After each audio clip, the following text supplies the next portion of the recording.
Folks, Black Star Network is here. Hold no punches. I'm real revolutionary right now. Support this man, Black Media. He makes sure that our stories are told. Thank you for being the voice of Black America, Roland. Stay black. I love y'all. All momentum we have now, we have to keep this going. The video looks phenomenal. See, this difference between Black Star Network and Black-owned media and something like CNN. You can't be Black-owned media and be scared. It's time to be smart. Bring your eyeballs home. You dig?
Today is Tuesday, December 5th, 2023. Coming up on Roland Martin Unfiltered, streaming live on the Black Star Network. A West Alabama police officer is on administrative leave after tasing a handcuffed black man in the back. We'll talk to some officers of the Pickens County NAACP about this disturbing case. A black California police officer says she was punished for stepping in to de-escalate a situation between a white officer and a suspect. We'll tell you about her lawsuit against the Pasadena Police Department. She's hired attorney Ben Crump. Louisiana judge ordered a new election for the Caddo Parish sheriff's race, which was decided by one vote. Black man, he won. Democrat, white Republican lost. We'll talk to Louisiana political strategist about this issue of so-called 11 illegal votes the judge discovered. The chairman and chief executive officer of the National Legal and Policy Center, Peter Flaherty, has called for a visa to revoke the Black Lives Matter endorsement after the group showed, he says, support for Palestine. He's here to explain why. In our marketplace segment, it's a game that could get your black card revoked. We'll talk to the creators of the Trivia for Us card game. It's time to bring the funk. I'm Roland Martin Unfiltered with Black Star Network. Let's go. He's got it. Whatever the miss, he's on it. Whatever it is, he's got the scoop, the fact, the find. And when it breaks, he's right on time and it's rolling. Best believe he's knowing. Putting it down from sports to news to politics. With entertainment just for kicks, he's rolling. It's on go, roll, y'all. It's Roland Martin, yeah. Rolling with Roland now. He's funky, he's fresh, he's real, the best, you know he's Roland Martin now.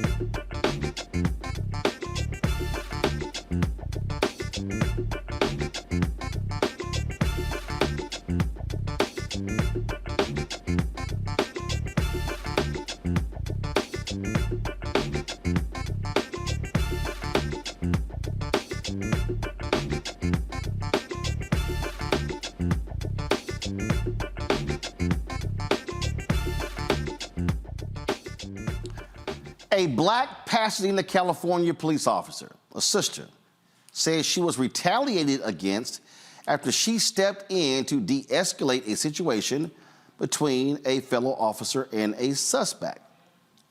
Taisyn Crutchfield's lawsuit claims she was punished after stepping into a situation on February 20th, when additional officers were called to an argument involving the sons of a black man who was shot and killed by L.A. County Sheriff's Department deputies in Pasadena in January. Now, while the responding officers were interacting with the teenagers, Crutchfield said that one was thrown face first into a cactus, causing the situation to escalate and prompting her to step in and attempt to push the other officer away. Now, folks, watch what happens. Listen, hold down. Pull my jacket down. All the way down. You see? Is this the security? Yeah. Listen. Y'all don't even know who we were. That's the thing. No, because this one right here was the aggressive one. You're getting aggressive, my officer. Yeah. You know why? No, don't sit here and back the story up now. Don't do that. Don't do that. Don't do that. Don't do that. Don't do that. And I'm definitely letting him know that. Because you shouldn't be on the streets. Straight up. He shouldn't be on the streets. He shouldn't be on the streets. And I'm definitely letting old boy know. Okay, wait. Hey, what am I getting in the car Crutchfield. for? I haven't even done shit. Go over here. You go over there. I haven't even done shit. What am I go back getting to in the station car right for? now. Wait a minute. What am I getting in the car for? Crutchfield. Go back to station. I'm leaving right now. I'm definitely letting old boy know. What's going on? Definitely. Come on, let's go. Crutchfield was placed on paid administrative leave for 6 months after being sent back to the department and said she was never given any reason for her punishment. Now, I want to go back to the video again. And so what you're going to see here, you're going to see her walk up and tell one of the officers, just go ahead, guys, come on, pull the audio up. Y'all don't even know who we were. That's the thing. No, because this one right here was the aggressive one. You're getting aggressive, my officer. Yeah. You know why? No, don't sit here and back the story up now. Don't do that. Don't do that. Don't do that. Don't do that. Don't do that. And I'm definitely letting him know that. Because you shouldn't be on the streets. Straight up. He shouldn't be on the streets. He shouldn't be on the streets. And I'm definitely letting old boy know. Okay, wait. Hey, what am I getting in the car for? Crutchfield. I haven't even done shit. Go over here. You go over there. I haven't even done shit. What am I go back getting to in the car station right now. for? Wait a minute. What am I getting in the car for? Crutchfield. Go back to station. I'm leaving right now. I'm definitely letting old boy know. What's going on? Definitely. Come on, let's go. All right, folks, so this here is a story from PasadenaNow.com. Go to my iPad. And so, one, she's also said that she's been denied access to her personnel file. The department says she has been able to access it. Now, here's the deal. As you see, during the incident, Pasadena police detained and handcuffed Carlos Towns, his mother, Barsha Knox, and a minor identified as CT2. Now, an argument took place after Carlos Towns did not return home on time, okay? Now, no one was cited or arrested here.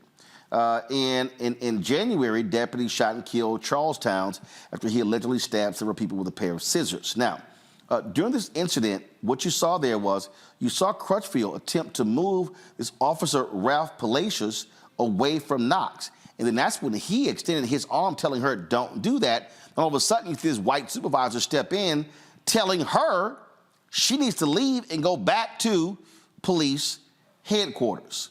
And so go back to my iPad. It says a story, a lawsuit later claimed a conspiracy is now in the works to fire Crutchfield because of her intervention and her race. The story clearly says the department has never released the official reason why Crutchfield was placed on leave and cannot do so to state law, which prohibits the release of personnel information.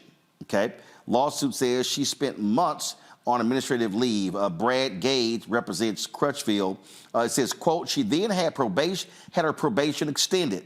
Eventually, Crutchfield was returned to work, but in retaliation for her actions and in violation of the Peace Officers' Bill of Rights, she's been denied her access to her file, an opportunity to respond to any charges in her file, and even the right to see what the rationale was for keeping her on administrative leave for months.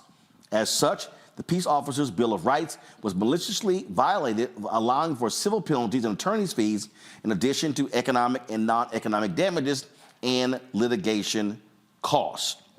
I want to go to my panel to talk about this. And folks, remember, we've had these stories before where you've seen officers, female officers, step in now I can't remember the city, but I remember that case where this woman stepped in and forcibly pushed her away in sort of the same manner. My panel, Dr. Julianne Malveaux, she's the economist, president emerita of Bennett College, joins us out of D.C. Nicole Porter, senior director of advocacy for the Sentencing Project out of D.C. as well. Dr. Nyame Carter, associate professor, University of Maryland, School of Public Policy out of D.C. Glad to have all three of you here. Nyame, I want to start with you. I mean, this is the thing that's interesting. So here's Crutchfield trying to de-escalate, and this other male officer, I mean, he gets physical with her, and then the supervisor tells her to leave. And she's the one who's trying to de-escalate. Yeah, I mean, I think this is something we've seen, like you said, over and over. I believe there was a Black policewoman in upstate New York who found herself also put out of the job for trying to intervene in a situation where one of her fellow officers was being too aggressive.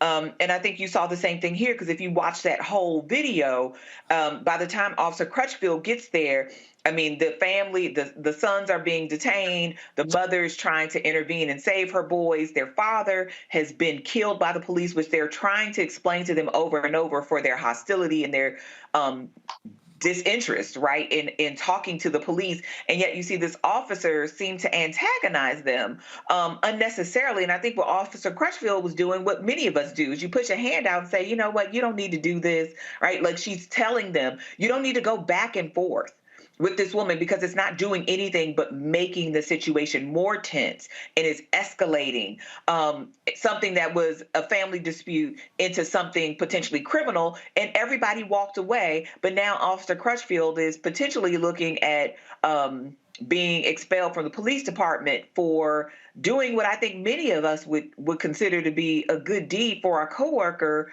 or colleague, about to potentially get themselves into a world of trouble that is not necessary over something that in the grand scheme of things seem to be fairly low stakes.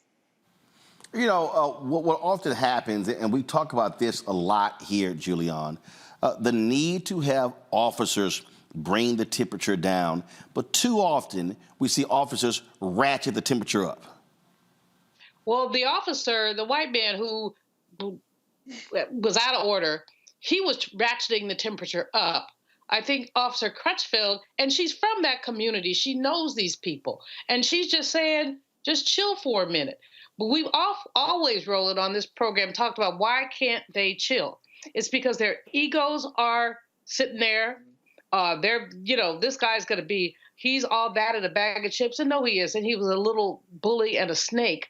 But that's the mindset of many police officers, is I'm going to fix this by whatever means necessary. Whatever means necessary could be a beating, could be a tasing, could be anything. So Officer Crutchfield actually deserved a commendation for her ability to attempt to de-escalate. And this guy deserved, he's the one who needed 6 months of administrative leave. The tragedy is that this is a good police officer out of the community. She's not sure what's in her file. She has a right to know. She has a right to refute. And frankly, from where this goes, I'm glad Bryn Kump is involved. Her career as a police officer may be in jeopardy. You know, Nicole, the thing here is what we desire. We desire to have officers who know how to de-escalate. This right here, this was the case out of Florida. This is the video, guys, go to my iPad, where you see here where this female officer, she's trying to sit here, and you're going to see in a moment, she's trying to sit here and pull this male officer away. He gets physical with her. He was eventually charged with assault. And I want to play this so people can hear it, because I think it's sort of the same thing. Go ahead. Get in the car. All right, I'm getting in. Get your feet in. What's up? Hey, look at me. Look at me. Look at me. You want to play games? You're playing with the wrong mother. What you gotta do, man? You gonna mace me, mace me. Look at me, mother. You want to play games? You ever get disrespectful with my officers? I will remove your soul from your body. Do it, man. Do what you gotta do. Don't ever touch me again. Sir. Get the off. Sir. Just let it be. We clear? Yes, sir. And I'll see you in about 5 minutes. All right, so that was a perfect example. Cop, he jumped, he's tatted up, He's pumped up, Buff. He jumps out, pushes the other officers out of the way, comes in trying to play John Wayne, and escalates the situation, and then gets into an altercation with the female cop who's pulling her off, like basically saying, man, we don't need you coming here escalating.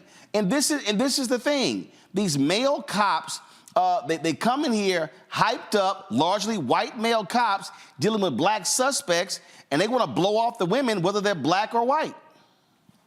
I mean, it's the problem with policing.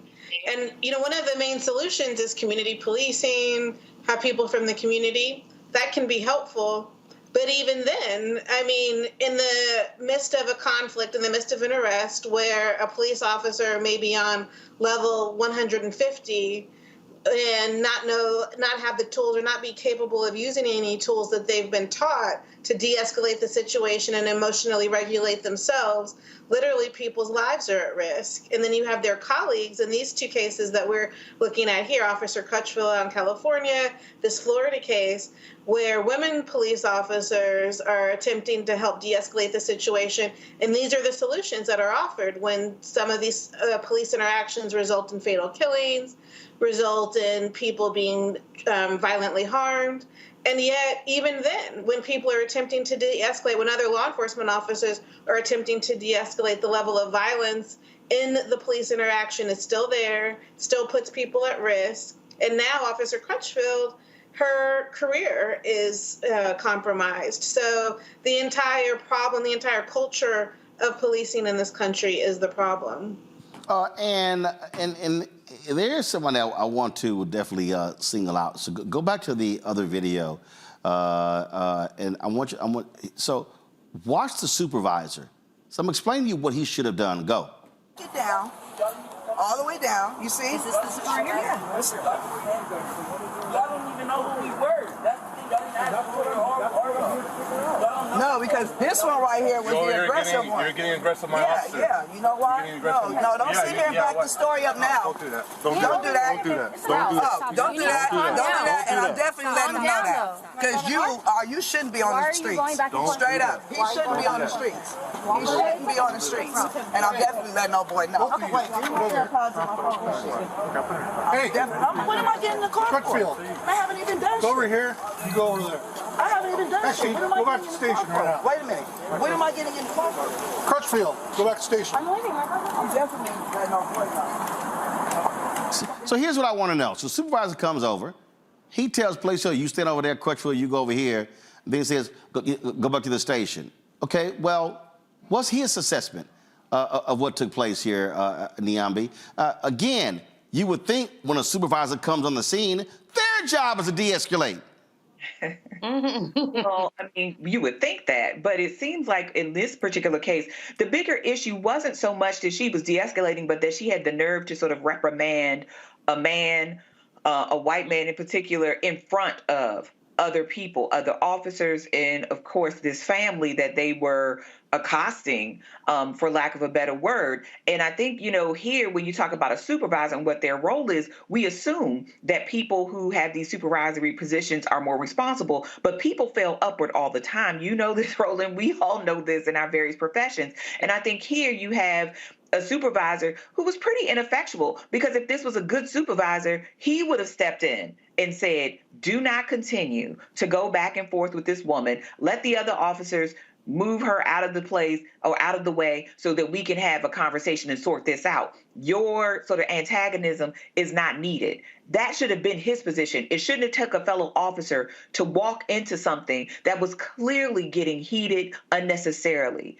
to try and bring this to a close or to some sort of resolution. This supervisor was just sitting there, I mean, you know, treating this like it wasn't actually a life and death matter. I mean, when you start talking about putting people in handcuffs and putting them in cars and doing all of this kind of stuff, somebody had been thrown into a cactus allegedly, and then expect it to all be good. So the supervisor wasn't interested in doing his job other than protecting, it seems like, the ego of the officer who was being called out by Officer Crutchfield. Well, when we come back, we're going to show you what happened in Alabama, where a white female officer is now on leave for being the aggressor and stunning a black man with a taser. You're watching Roland Martin Unfiltered right here on the Black Star Network. Grow your business or career with Grow with Google's wide range of online courses, digital training, and tools. Gain in-demand job skills with flexible online training programs designed to put you on the fast track to jobs in high-growth fields. No experience is necessary. Learn at your own pace. Complete the online certificate program on your own terms. Stand out to employers, get on a path to in-demand jobs, and connect with top employers who are currently hiring. Take one professional career certificate program or all 6. Earn a Google Career Certificate to prepare for a job in a high-growth field like data analytics, project management, UX design, cybersecurity, and more. All professional career certificate programs must be completed by December 31st, 2024. Scan the QR code to complete the application. There are 1,000 scholarships available. Grow with Google and J. Hood and Associates. Be job ready and qualify for in-demand jobs.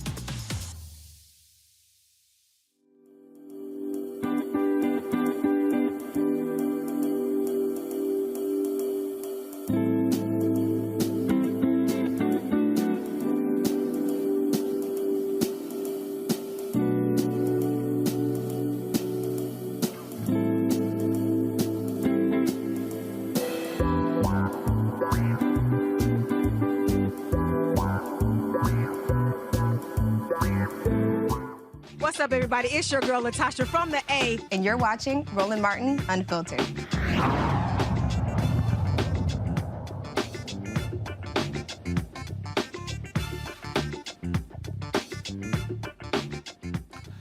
A West Alabama police officer is on administrative leave and under investigation after tasing a handcuffed black man. The reformed police officer, identified as Dana Elmore, was caught on video cursing and tasing Micah Washington in the back. The incident happened in Pickens County, about 40 miles west of Tuscaloosa, on December 2nd. There are reports that Washington was changing a flat tire when Elmore approached him. Others say the incident began with a traffic stop. Folks, watch this. Stand up.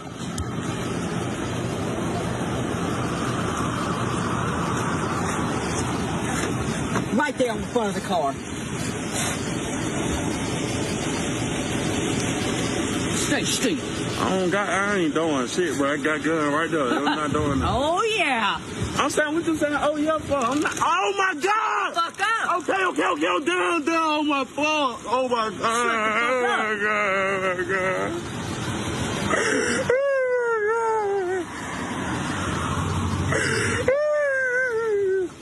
You want it again? No, man. Shut the fuck up. You was big and bad. Shut your bitch ass up. Joining me from the Pickens County, Alabama NAACP chapter is President William Petty and the first Vice Chair, Faye Jones. I'm trying to also, folks, understand, we reached out to the mayor but got no response. However, Reform Alabama Police Chief Richard Black and Mayor Melody Davis provided this joint statement a couple of days ago. The Reform Police Department is aware of a video circulating involving a citizen's arrest on December 2nd. The department is in the process of turning over all materials related to this arrest to the Alabama State Bureau of Investigation and has requested a thorough investigation into the circumstances surrounding the arrest in accordance with city policy. The officer involved has been placed on administrative leave while the investigation is conducted. Any questions regarding the investigation should be directed to the State Bureau of Investigation. All right, so that's their statement there. So let me ask you here, William, as well as Faith. So as I watched the video, the man says he has a gun. She goes, oh, there we go. She puts it on the car and then begins to tase him. He was under control. He wasn't resisting arrest. There really was no need to tase this man. That's correct. From our observation, there was no need. He was subdued in handcuffs. Have y'all had any conversations with the mayor or the police department regarding this? Yes, sir. I've met with the mayor, the magistrate, and the chief of police, and they gave me the data they say they had, and they also shared that she was placed on administrative leave, Miss Dana. This is, I mean, again, so the officers on leave. Are you aware of any other issues with police in the town? There have been earlier incidents. Are you talking about with this officer? No, not necessarily with this officer, but other issues in the police department. Yes, sir. Football player. We had incident with Mr. Brody that started in reform, and also the incident with the professional football player. Both of them are dead now. And they expired after their arrest. So you've had obviously issues there. Yes, sir. All right. Well, look, we're going to be certainly watching this story, see what happens with this Alabama Bureau investigation. So certainly keep us abreast of what's next. Yes, sir. Thank you. All right. Thanks a bunch. Nicole, I'll start with you. Again, he's a perfect example. Man's under arrest, handcuffed, leaning over a car, not resisting. The officer can't resist herself of tasing him. You know, I don't think people always understand how traumatizing an arrest can be. I mean, that man may live for the rest of his life with the trauma of the violence he experienced at the hands of that officer, and it's absolutely unacceptable the way she violently used that taser, the way she spoke to him, dehumanizing him when he was crying. And, you know, we don't know what led up to that, but if he was simply trying to deal with his car and she viewing a black man wanting to control him, I mean, this is the history of policing throughout this country, particularly in the South, particularly in states like Alabama, with too high rates of arrest, too high rates of incarceration. It's absolutely outrageous and just so heartbreaking to see his response in the midst of that arrest when he was being violently assaulted by this police officer. Absolutely unacceptable. What you have here, Julian, look, you got officers, a lot of them who just believe they can, do whatever they want, and when they pull it out, but they even have to have responsibility using a taser. I can't imagine what it feels like to be tased, but you heard that man's cries of anguish as he was tased. That woman doesn't need to be on administrative leave. She needs to be off the police force. But this, Roland, is, what I've been writing about and talking about is the lynching culture. We don't lynch people anymore, but the lynching culture suggests that you could do anything you want to a black person, and there will be no consequences. That's basically passed down from enslavement to actual lynching to a knee on the neck, and we go on.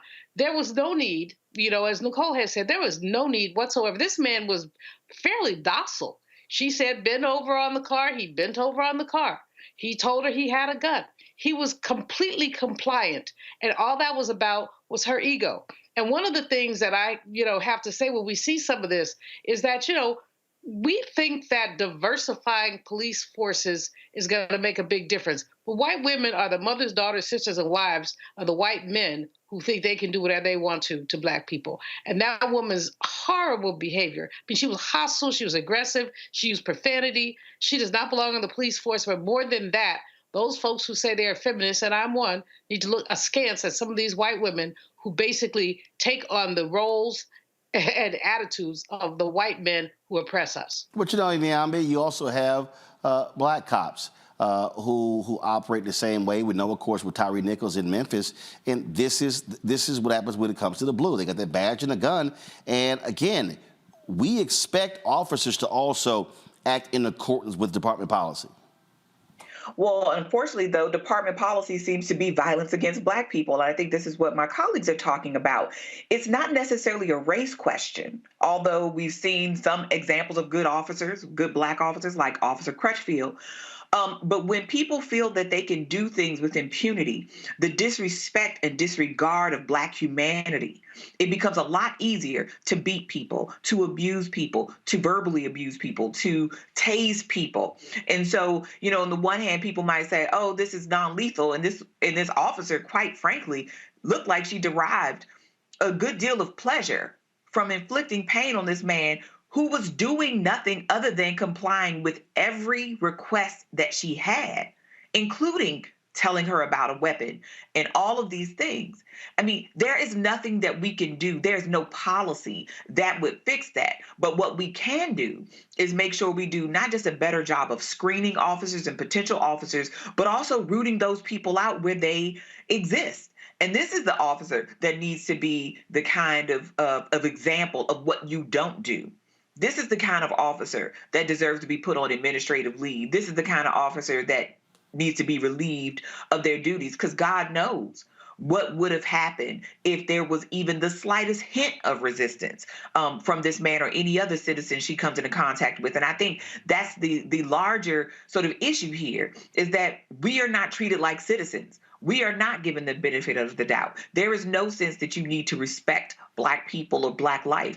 And I think that's the part that makes these kinds of really innocuous kinds of interactions scary. Because whether we're talking about California, we're talking about Alabama, you have people here who are more than willing to violate us, our humanity, and our rights, all in the name of this badge. And there doesn't seem to be a lot that is going to be done to remove these officers from employment, because we see time and again that when officers are even disciplined, they often go to other jurisdictions. So it's not a deterrent.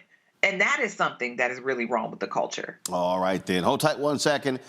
We come back. We'll talk about a conservative group wants Visa to end the association with Black Lives Matter. Why? Because they say they support Palestinians. We'll talk with the leader of that group next on Roland Martin Unfiltered on the Black Star Network. Be sure to support us in what we do. Send your check and money order to P.O. Box 57196, Washington, D.C. 20037-0196. Cash App, $RM Unfiltered. PayPal, R Martin Unfiltered. Venmo's RM Unfiltered. Zelle, Roland at RolandSMartin.com. Roland at RolandMartinUnfiltered.com. We'll be right back. Hatred on the streets, a horrific scene, a white nationalist rally that descended into deadly violence. White people are losing their damn minds. As an angry pro-Trump mob storms the U.S. Capitol, we've seen shooting. We're about to see the rise of what I call white minority resistance. We have seen white folks in this country who simply cannot tolerate Black folks voting. I think what we're seeing is the inevitable result of violent denial. This is part of American history. Every time that people of color have made progress, whether real or symbolic, there has been what Carol Anderson at Emory University calls white rage as a backlash. This is the rise of the Proud Boys and the Boogaloo Boys. America, there's going to be more of this. Here's all the Proud Boys, Dave. This country is getting increasingly racist in its behaviors and its attitudes because of the fear of white people. The fear that they're taking our jobs, they're taking our resources, they're taking our women. This is white fear.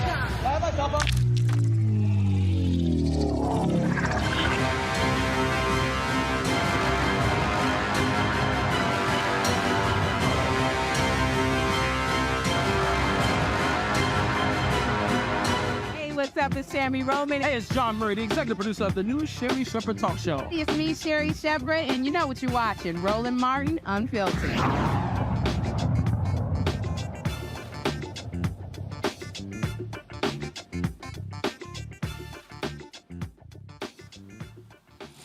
All right, folks, welcome back to Roland Martin Unfiltered. A now deleted post by Black Lives Matter Chicago caught the attention of many, including the National Legal and Policy Center. Peter Flaherty is the chair. He sent a letter to Visa demanding it revoke its BLM endorsement. Now, this is the post of a hang glider with a Palestinian flag, caption, "I stand with Palestine."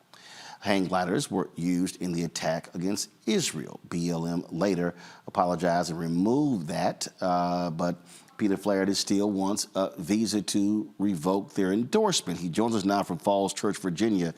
Peter, glad to have you here. So I'm curious, this is not just related to the BLM Chicago Post.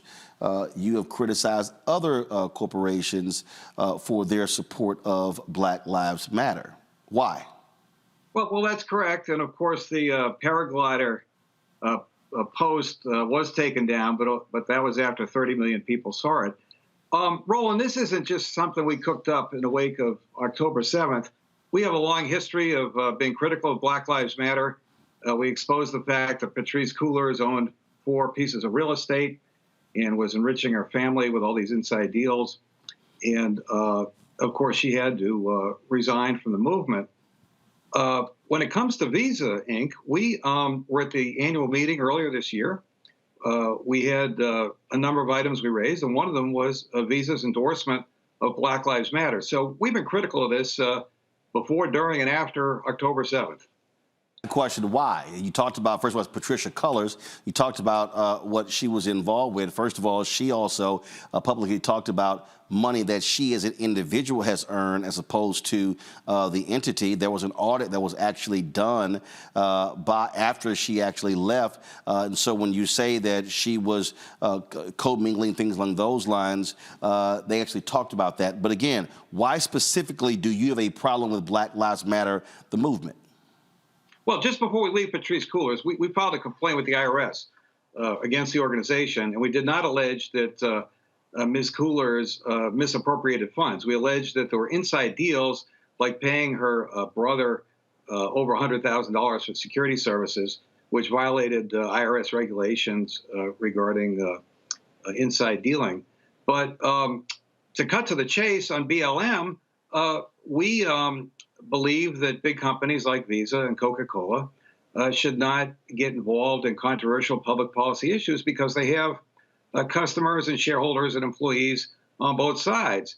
And when you look at Black Lives Matter, their number one public policy priority was defunding the police, and everybody's run away from that, and big companies have run away from that.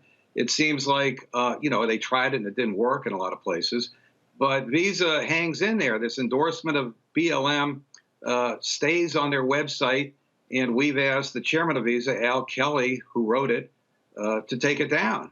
I'm curious. You said that you disagree with companies like Coca-Cola and others, Visa, supporting Black Lives Matter because of public policy positions. Can you show me where you, as an organization, opposed corporations involved in ALEC? ALEC? Yes. We've been critical of companies dumping money into either side of these controversial issues. Have you called for corporations that are members of ALEC to resign from ALEC? No, but we've been critical of corporations that fund ALEC for sure on a variety of issues. What companies? Well, Big Pharma. Big Pharma sponsored Alec's big dinner. Who else? What? Who else? Well, Bud Light was there too. Who else? Well, I've just named 2, Roland. Right. Have you been critical of Coke Industries for their involvement in ALEC? No, but why? Why? They've been a funder of ALEC. See, if you're going to be critical of these companies, because you said yourself, because of public policy, well, is ALEC not directly involved in public policy across the country? Well, you asked me to name some, and I named 2. Right. You named 2, but you did not name the conservative Coke Industries that funds ALEC. Well, when it comes to the Koch brothers, it's kind of ironic, Roland, because we've been accused for years and years of being funded by Coke. We've never taken a penny from them. First of all, I haven't accused you of that. But again, here's the point I'm making. You have publicly released a letter. You talked about the head of Visa for them to pull back. But you said you've been critical.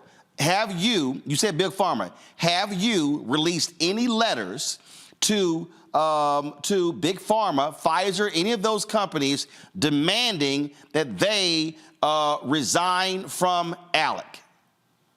No, not specifically. But you specifically done it for Black Lives Matter and Visa, but you won't do it for these companies with Alec. But you say you were critical that these companies shouldn't be involved in public policy, but they're involved in public policy with Alec.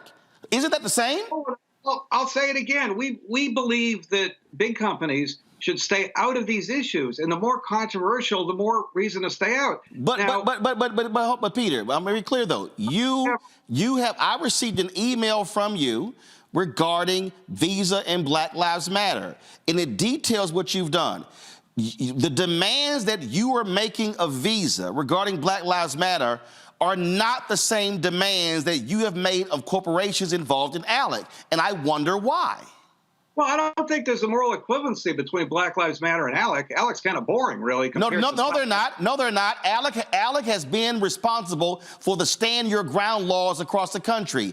Alec has been involved with significant public policy all across the country, largely conservative. What you just said is simply not true. Roland, I'm not responsible for every public policy debate. That's exactly our point, that these things are so far-flung and so controversial that companies should stay out of them. But the point that I'm making to you is, why are you targeting Visa specifically with Black Lives Matter, but you're not having the same, you're not giving the same energy to companies that fund Alec? And actually, Alec has been far more detrimental and involved in public policy than Black Lives Matter. You can criticize Alec all you want, but you can't call him racist. You can't call him terrorist. You can't call him a bunch of extremists. It's a bunch of Republican state legislatures who get around from around the country, who get together and have dinner. No, they don't. No, Peter, there are examples of Alec written language. Peter, 1 second. There are examples of Alec written language copy and pasted into laws that were actually put into motion by Republican legislators. They're not just having dinners. Well, go ahead. They propose model legislation, and in some places it gets passed. Look, when it comes to Black Lives Matter in Visa, which I thought that's what the interview was about, if we can't agree on Black Lives Matter, maybe we can agree that hypocrisy is bad. The chairman of Visa is named Al Kelly. He holds himself out as a big Catholic. He chaired the committee that welcomed the Pope to New York City. He's on the board of several Catholic charities. But in this statement that he put out endorsing Black Lives Matter, he also referred to Latin people as Latinx. Of course, that's a woke term that Hispanics themselves don't use. And the reason you get the X at the end, it's a way to degenderize the Spanish language. No, to be correct. First of all, let me correct you. Let me correct you. That phrase, that term was created because typically we refer to as Latino, and then of course women are referred to as Latina, and so that phrase was used to represent men and women. Now, you are correct. One second, Peter. You are correct. Peter, hold on. You are correct, because I've had Latino pollsters on talking about in terms of who doesn't use that, and a significant number of Latino/Hispanics do not use it, but that's actually where it came from. So, but go right ahead. Okay, and actually the term Hispanic was invented by Richard Nixon. I'm not talking about Hispanic. I'm talking about Latinx. Hispanics, they thought of themselves as Ecuadorians and Mexicans and whatever. First of all, I'm a native of Texas, so I'm quite familiar with how, and that's why I say Latino/Hispanic, because depending on where you are in the country, there are different usages. There are people who are Venezuelan and Cuban in South Florida who don't say the same, who don't identify with Hispanic as those who come from Mexico in Texas. You got Chicanos who are in Chicago. You got folks who are Dominican and Puerto Rican who are in New York, and they may differ than the language used for folks in California. And so that's one of the reasons why I said Latino/Hispanic. But I want to go back to it because you talked about the CEO being Catholic. What does that have to do with anything? We've got conservative Catholics on the Supreme Court. And? Well, I think it underscores his hypocrisy. He should decide which side he's on. How so? if he's going to be a Catholic and hold himself out as a big Catholic or wear it on his sleeve, he should at least reinforce the teachings of the Catholic Church. In the state, in this and endorsing Black Lives Matter, he talks about Latinx, which is directly contrary to the teachings of the church. Well, that's interesting. That's interesting that you actually said that. But one second. That's interesting that you actually said that, because go to my iPad. Pope Francis expressed support for George Floyd protests. That's the biggest Catholic you can find. Second of all, when you talked about the teaching of the Catholic Church, I also recall the Catholic Church historically is ardently anti-abortion, but they're also against the death penalty. And it's a whole bunch of people who agree with them on abortion, but they don't stand with them when it comes to the death penalty. So how can you try to demand a hard and fast rule for Catholics when even they disagree on that issue? Well, Al Kelly shouldn't hold himself out as this big Catholic then. Why not? Why not? Why does his religion have anything to do with it when he has something? No. But wait a minute. But you don't. But you don't get to. You don't get. First of all, what's your faith? What's your faith? What's your faith? I'm a Roman Catholic. You're a Roman Catholic. Yes, sir. Are you against the death penalty? I am not. Oh, you're not. So guess what? No. Guess what? You're not a Catholic then. No, but I don't go on Eternal Word TV. And No, Peter, are you a strong Catholic or a weak Catholic? I consider myself a strong Catholic. So if you're a strong Catholic, why are you not strongly against the death penalty when the Catholic Church is strongly against the death penalty? And Peter, just so you know, I was born and raised Catholic. The Catholic Church that I grew up in was founded in my grandparents' living room. And so I'm multi-generational Catholic. So why are you, if you want to hold the chairman of Visa to a Catholic standard, why do you not hold yourself to the same one? Look, because he's out there claiming that he's this big Catholic. So are you? I do not. I always say that. So you're not a big Catholic. You're a small Catholic. Question about the death penalty. There are certain things as a mere human I don't understand, and I can't reconcile. That's why I submit them to prayer. But Peter, does the Pope lead the Catholic Church? Yes. Are you supposed to follow the directives of the Catholic Church, Catholic leadership? Yes. So if the Catholic Church from the Vatican on down is anti-death penalty, well, aren't you being in violation of your Catholicism by not being anti-death penalty? Well, I just said I was, and we're not here to talk about. So why are you mad with the chairman of Visa because he might disagree with you when you disagree with the Pope? Because I'm not a hypocrite. I'm not a public Catholic. You are public. I'm a Catholic spokesman. Do you lead a public organization? I'm sorry? Do you lead a public organization? Yes, we have. Do you lead a nonprofit? I'm sorry? Are you a nonprofit? Yes. Is your organization involved in numerous lawsuits? Yes. Is your organization, do you make public statements? Yes. You are a public Catholic. Am I on trial? No. I'm actually showing you your own hypocrisy because you're criticizing Visa chairman for something that you do, and you're mad at him when you yourself are not the ardent, strong Catholic that you want him to be. Okay, well, look, I at least come on your show and admit to this hypocrisy. Kelly has not. Look, it gets much worse. It's okay. I'll be happy to invite the chairman of Visa on the show, but go ahead. Go ahead, make your point. Go ahead. To drag his sorry ass onto your show. I would love to have him on the show, and we could talk about Visa's advertising with Black-owned media, but go ahead. And he's now only chairman of Visa, but he used to be CEO and chairman. Okay. And while he was CEO, Visa was handling the credit card transactions for some of the biggest porn sites in the world, including kiddie porn sites. But what does that? Well, first of all, I'll be honest with you, Peter. You don't want to go there. You don't want to go there because it's a whole bunch. It's a whole bunch of cable companies that made lots of money with porn in hotel rooms. So let's just be honest. It's a lot of Americans, conservative and liberal, make money with porn. Well, I was leading up to a point, and the point was evidence submitted to the court showed that Al Kelly was aware of this. But what does that have to do with Black Lives Matter? We can have a philosophical argument about the death penalty. But what does that have to do with Black Lives Matter? You want them to pull support of Black Lives Matter.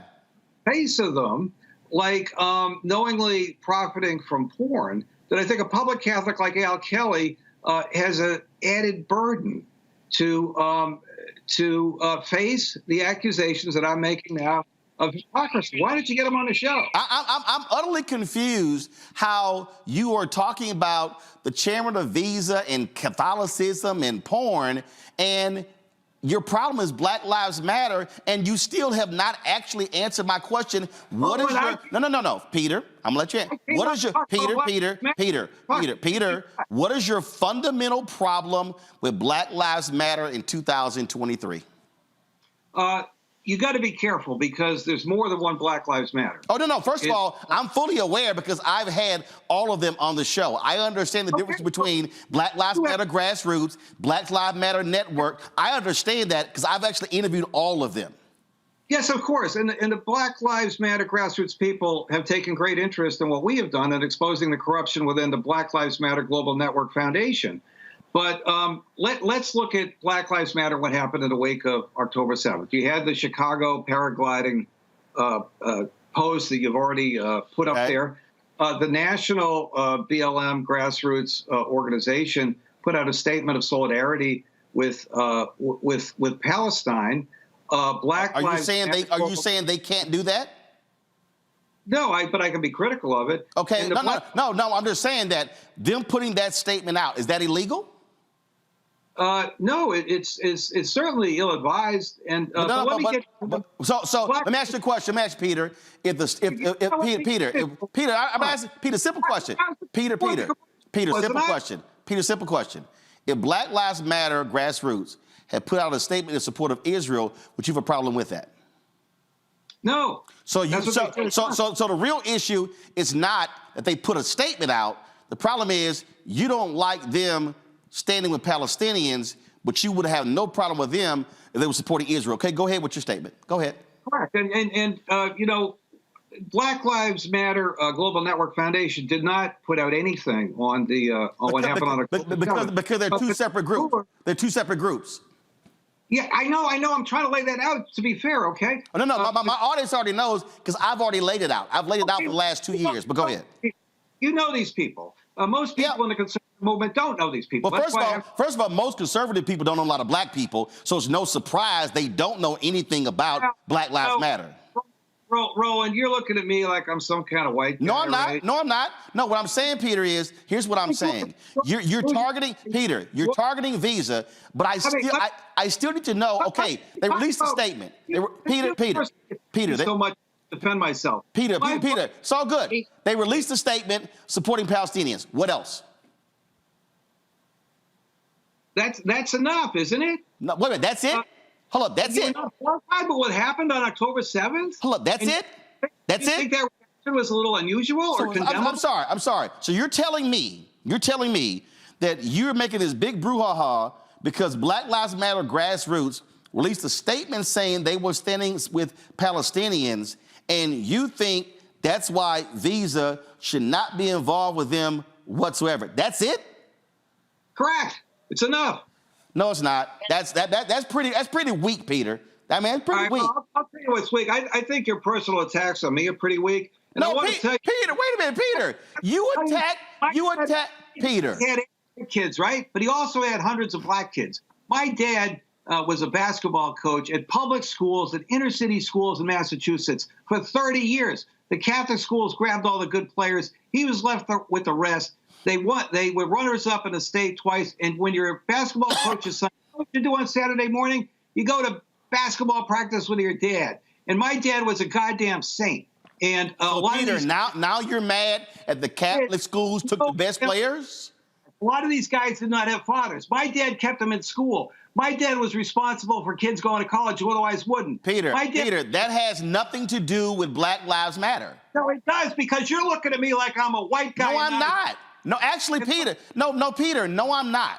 What do you mean? Peter, woosah. Peter, Woosah, you said, Peter, you just said about 60 seconds ago, you said that I was lodging personal attacks against you. Peter, no, actually I didn't. I didn't react. Peter, I tried to answer your question. Peter, you literally personally attacked the faith of the visa chairman because you disagree with him. And then when I show your own hypocrisy on the death penalty. I did not attack his faith. You did! Peter, you literally attacked a man saying he's not, you basically said he's not a real Catholic. No, I didn't say that. I said he was exhibiting hypocrisy for the public stands which differ from his public allegiance to the church. And so do you. No, I don't. Peter, if you Peter Flaherty, if you get to oppose the Catholic Church over the issue of the death penalty, why can't he have a different opinion just like you? Why can't we talk about Black Lives Matter? You the one brought up the man being a Catholic, not me. You brought him up. I didn't even know he was a Catholic. I brought up the fact that he's a hypocrite in the context of his support for Black Lives Matter, period. Well, here's what I'll say here, Peter. Here's what I'll say here, Peter. Should I come on this show again, Roland? I've tried to answer your questions. I've tried to be reasonable. You kept interrupting me. No, Peter. Peter, what I did was... but I'm not sure I should come back. No, Peter, what do you think? Peter, I don't have a problem with you coming back. Here's the whole deal. Here's what I would suggest. I'm just going to give you some professional television advice. Don't bring up the man's Catholicism that had nothing to do with Black Lives Matter, because what you then did was you then diverted the conversation to something else as opposed to the subject at hand. I didn't bring it up. You did. Now, I'm going to tell you right now, Peter, he's on the Pope's Commission on Inclusive Capitalism. And guess what? He's on the Pope of New York City. He's on the board of Boston College. He sits on the board of other Catholic nonprofits. I do none of those things. I admire him for that, but he should not, when he puts out a statement right after George Floyd gets beaten to death and goes with the herd are you saying that Visa was wrong for putting a statement out after the death of George Floyd? I'm sorry? Are you saying that Visa was wrong for putting a statement out after the death of George Floyd? You bet. That's the whole point of me being here. Oh, Peter, was the Pope wrong for putting a statement out after the death of George Floyd? The Pope did the right thing and condemned the death of... Yes or no? The Pope didn't endorse Black Lives Matter. And the Pope didn't tell big business to send their money to Patrice Coolers, who promptly bought 2 mansions with it. Well, what the Pope did do was support the protests against racial injustice in his own book, and the racial injustice protests were led by Black Lives Matter. That's Pope Francis. Well, not everybody who protested what happened endorsed Black Lives Matter. And let me show, Pete, I'm just going to show you right here. Go to pull it up. Pope book backs George Floyd protests, blasts virus skeptics. That's the Pope. So I'm confused. So you're mad at the Visa dude, but you're not mad at the Pope? Look, the Pope did not endorse Black Lives Matter. The people who protested Floyd's death is a much broader people than those that support Black Lives Matter. And the people that actually support Black Lives Matter now are a tiny group. The group's been discredited. The public opinion polls that ask about the group's favorability have been going down for the last 2 years. And we like to think we were part of that by exposing the corruption. And it's got to be lower than ever now after the paraglider poster and whatever else. Well, I'll tell you. Matter of fact, I just want to show you this right here. Now, see, here's what's interesting. You said the Pope did not support Black Lives Matter. Interesting. This is from a story right here. Pope Francis called George Floyd by name twice and offered support to an American bishop who knelt in prayer during a Black Lives Matter protest. Cardinals, black and white, have spoken out about Floyd's death, and the Vatican's communications juggernaut has shifted into overdrive to draw attention to the cause that he now represents. Sounded to me like the Pope was standing in solidarity with Black Lives Matter. Well, are you implying that the Pope supported the paragliding posting? No, Peter, what I'm saying, Peter, what are you saying? Peter, what I'm saying is, sounds like Pope Francis was standing in solidarity in the wake of the George Floyd death with Black Lives Matter protesters, which are being all across the country, that you have a problem with. And so it sounds like the chairman of Visa, when he released that statement, he was in line with the Pope. So it sounded to me like he was a pretty doggone good Catholic. Well, I think that the Pope has always stood against injustice. He stood about... Praise the Lord. He's condemned what happened on October 7th, and I think you're making a mistake, Roland, associating everything that Black Lives Matter does with having the support of the Pope. Well, but I think you are making a mistake by trying to discredit all of Black Lives Matter movement, because there are people across this country who are good people, who are church-going people, who are Christians, who are Catholics, who are Baptists, who are Methodists, who are out there fighting racial injustice. My first two stories were about police officers and the wrongdoing. And here's what I'm going to say, Peter. You might be upset. In that BLM chapter in Chicago, I thought that post was stupid. I said so as well. But that chapter also is not a part of the actual movement. And there's some people who do some stupid stuff, including some conservative organizations. And all I'm gonna say, Peter, is very simple. And that is, if you're targeting Visa, but I hope you have the same energy for corporations who are in ALEC, who are passing laws. So I would love to see you target their chairman. Well, I don't know about targeting them, but we've certainly been critical. I think yeah, but you're targeting Visa. What? You're targeting Visa? Look, we're a small outfit. We don't get involved in everything. Well, guess what? I looked at your website, and y'all been involved in a lot of stuff, Peter. Y'all been involved in dealing with Hillary Clinton and Hunter Biden, and so it's not like y'all not involved in a lot of stuff. I'm just saying. We're pretty busy, but I will say that as I said a few minutes ago, there are folks within the Black Lives Matter movement and so forth who have been in touch with us, who have taken great interest in our expose of what happens with the Black Lives Matter Global Network Foundation. So, we'll talk to anybody, and we often do. Well, Peter, I would love I'll love this here.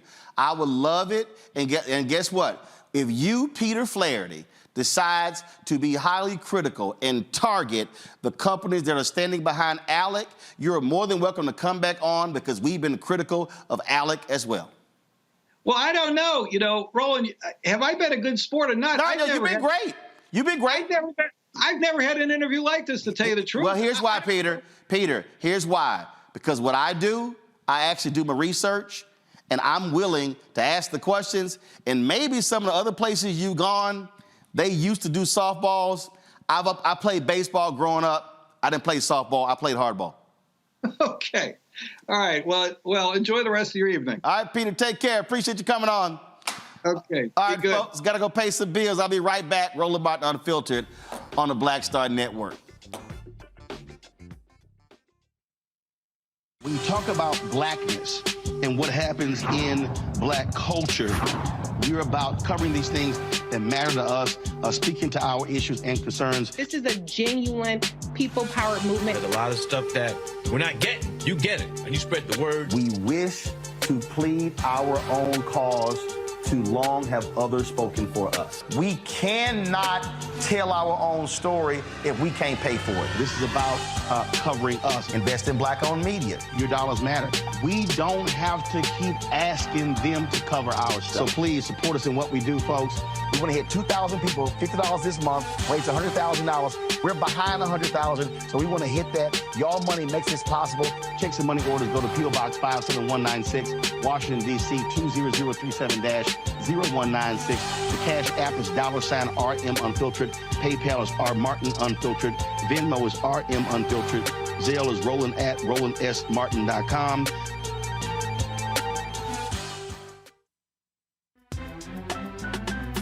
I'm Faraji Muhammad, live from LA, and this is the culture. The culture is a two-way conversation. You and me. We talk about the stories, politics, the good, the bad, and the downright ugly. So join our community every day at 3 p.m. Eastern and let your voice be heard. Hey, we're all in this together. So let's talk about it and see what kind of trouble we can get into. It's The Culture. Weekdays at 3, only on the Black Star Network.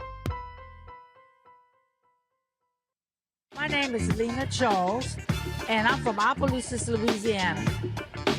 Yes, that is Zydeco capital of the world. My name is Margaret Chappelle. I'm from Dallas, Texas, representing the Urban Trivia Game. It's me, Sherry Shepherd, and you know what you're watching. Roland Martin on Unfiltered.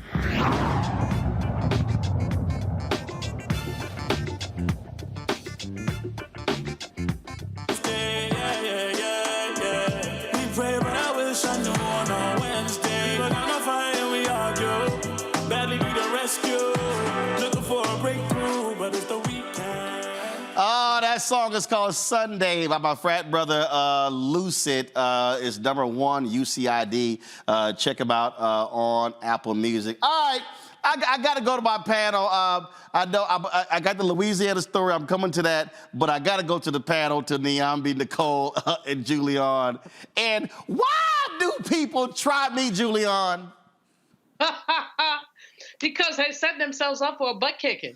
That's all. That man was so. Oh, God, don't even get me started. I'm sitting here cracking up. I mean, sometime the producer should show our faces while we're listening to these fools. Because, well, or not. But he's speciously going after Black Lives Matter. Then he's going after the Chera visa. And he's got all kinds of slurs about Catholicism. I, too, grew up Catholic. I'm a spiritual sampler. You probably find me anywhere. Well, now you will find me in the African Methodist Episcopal Church. But, you know, to attack someone's Catholicism, he just was all over the place. I went on their website, and they are all over the place. They're very conservative.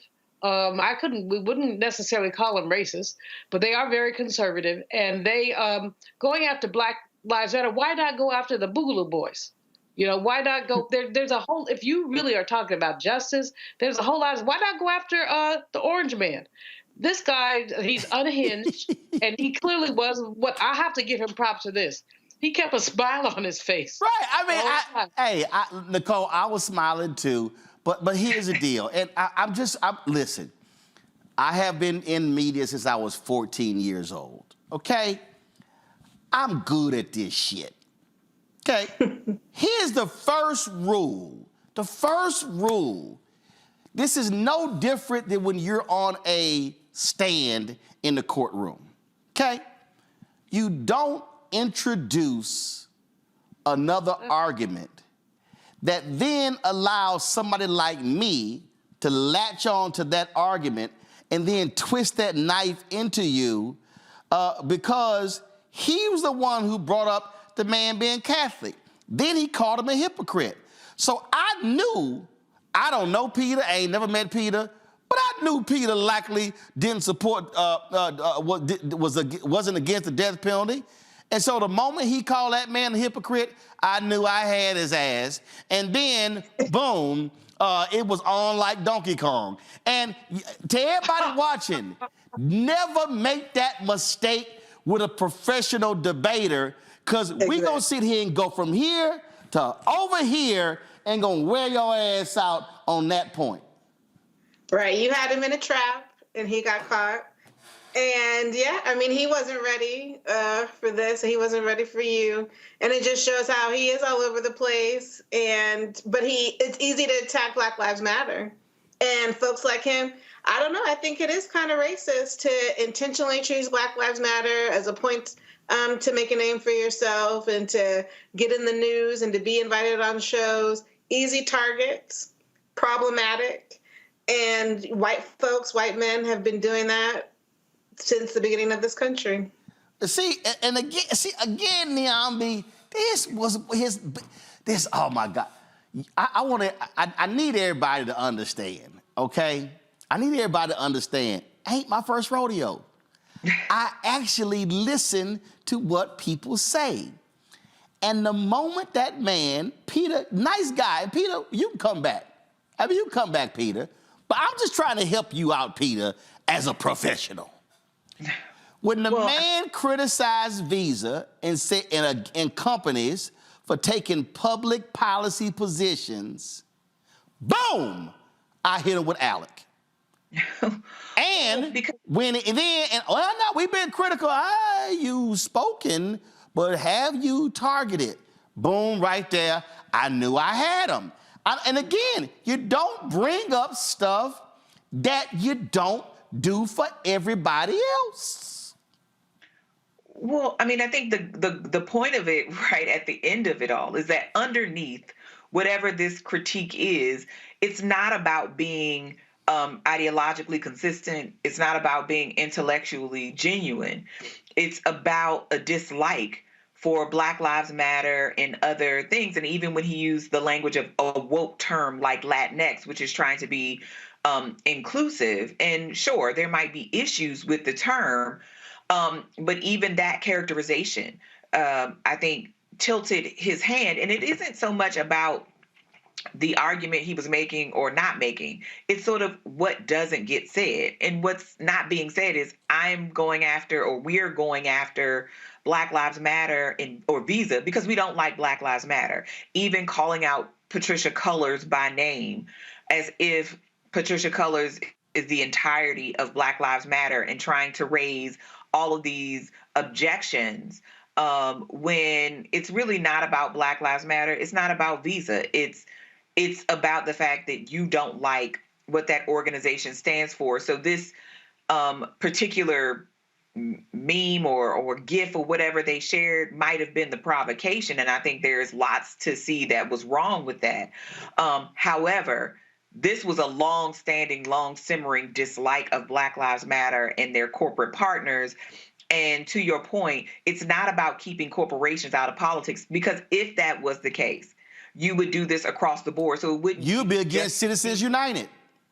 Exactly. This would not just be Visa. This would be Coca-Cola. This would be lots of organizations that you would be arguing need to divest from politics. And if Peter believes in that, he would be against corporations giving donations to conservative and Democrat politicians. Absolutely. And in fact, there's a prominent billionaire who spends millions on Republican politics who's a donor to Peter's organization.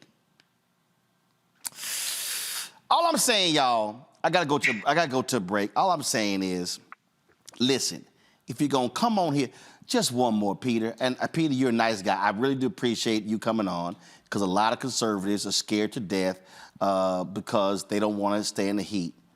But man, don't bring up your dad ain't no black ball players. Don't do that.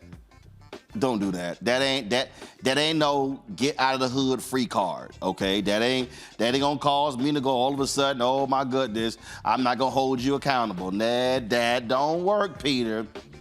All y'all folk who keep opposing Black Lives Matter, it's interesting. Y'all mad at Black Lives Matter, but y'all ain't mad at what Black Lives Matter is fighting against. That's the problem. Folks, that was a perfect example why y'all should be supporting Roland Martin Unfiltered and the Black Star Network. We're about $230,000 behind our goal. We just got about 24 days left in December. Again, our goal is to annually raise $1 million from our fan base. Y'all have been fantastic since we launched this show 5 years ago. But we need your support. It is critical for us to do the work that we do. Not just, but look, we're in studio. We got staff in the control room. I mean, everything that we do costs money. The cameras, the live streaming equipment, the staff that keeps us live on YouTube and on the Black Star Network app and on our other channels. And so please send your check and money order to P.O. Box 57196, Washington, D.C. 20037-0196. Cash App is $RM Unfiltered. PayPal R Martin Unfiltered. Venmo is RM Unfiltered. Zelle Roland at RolandSMartin.com. Roland at RolandMartinUnfiltered.com. And of course, download the Black Star Network app Apple phone, Android phone, Apple TV, Android TV, Roku, Amazon Fire TV, Xbox One, Samsung Smart TV, and be sure to watch our 24-hour streaming channel on Amazon News by going to Amazon Fire. You can also tell Alexa play news from the Black Star Network. Watch us on Plex TV. Check us out on Amazon Freevee, and if you go to the live TV grid on Amazon Prime Video, you'll see us right there along with the other news channels. We'll be right back. Next on the Black Tape with me, Greg Carr. There's a lot of talk about the inevitability of another civil war in this country. But on our next show, we'll talk to a noted author and scholar who says we're actually in the middle of one right now. In fact, Steve Phillips says the first one that started back in 1861, well, it never ended. People carrying the Confederate flag, wearing sweatshirts saying MAGA Civil War, January 6, 2021, stormed the U.S. Capitol, hunted down the country's elected officials, built a gallows for the Vice President of the United States, and to block the peaceful transfer of power within this country. On the next Black Tape, here on the Black Star Network.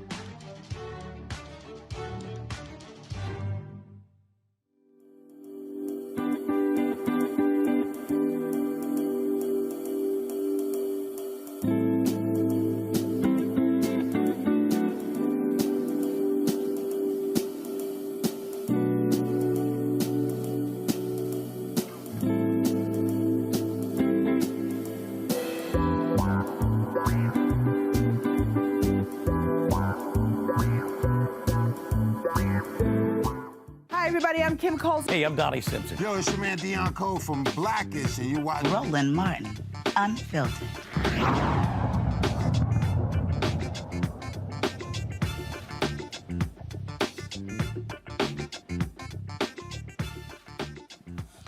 Well, this white Republican candidate in Louisiana, he ain't happy. He lost by one vote to the black Democrat. A Louisiana judge has ordered a new sheriff's election after this that was decided by a single vote. Ad hoc Judge Joe Blech found at least 11 illegal votes cast and counted in the Caddo Parish sheriff's race. The votes Judge Belch deemed illegal were, first of all, votes that 2 who voted twice, 5 cast by absentee mail-in ballots that should not have been counted, and 4 invalid votes by felons who were unqualified to vote. John Nicholson sued Henry Whitehorn and elections officials last week. The earliest a new runoff election can be held is March 23rd. Joining me now from Shreveport, Louisiana, is political strategist and community organizer Derek Henderson. Derek, glad to have you here on Roland Martin Unfiltered. Thank you for having me. There are, what? First of all, I don't know why you're wearing that little Kappa jacket, though. But anyway, let me. Well, you know what?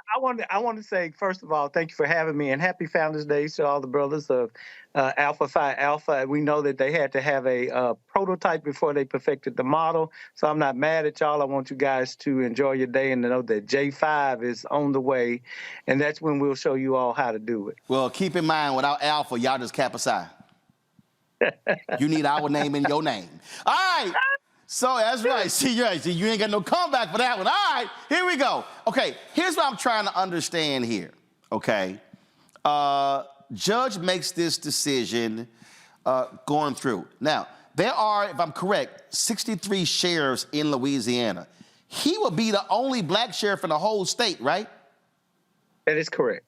So, what do you make of all of a sudden this judge, making this decision?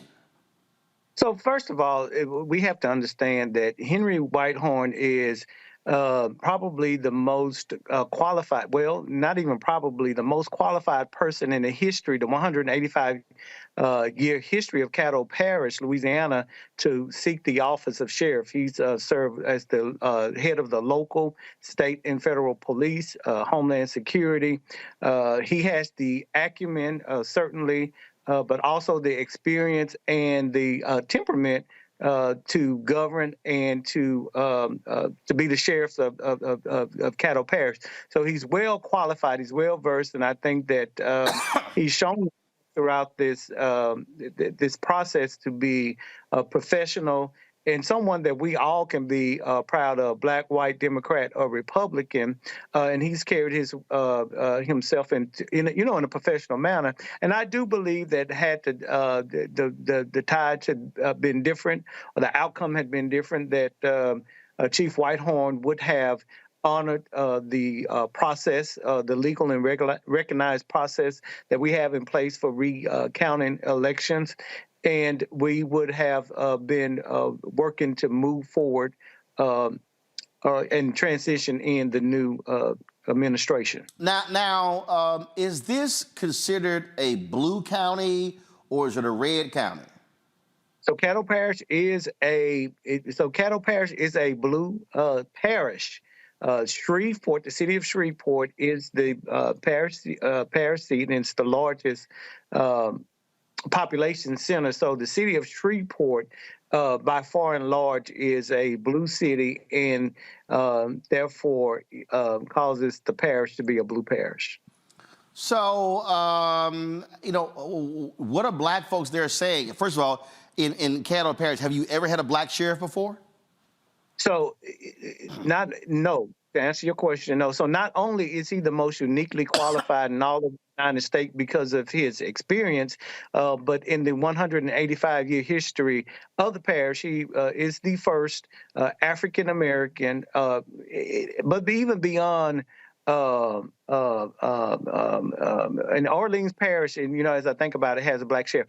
But even beyond being African-American, I mean, he's just simply the most qualified person in all of the race, and he was in a runoff with a person who was probably one of the least qualified. And so it's so oxymoronical, if you would, the fact that the contrast between the experience and the acumen and the temperament but between the candidates. Nothing against Mr. Nicholson. He was a former Shreveport City Councilman who decided just last year not to seek re-election, citing the fact that he wanted to be able to spend more time with his family, which is very admirable. But then I think he was the fifth or sixth choice of the current sheriff who, when he decided not to run. I think Mr. Nicholson was the fifth or sixth choice of people on the list of people that he chose to seek the seat and support.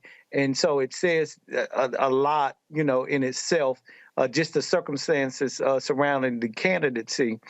People feel that their voices have been discounted. They're frustrated. They feel that their votes are being disenfranchised, and people, quite frankly, are pissed off and are organizing. There are talks about pursuing legal avenues to at least file some kind of petition to say, hey, that we do not agree what has taken place. The people had ample time to participate in the election via the general election as well as the runoff. The people spoke.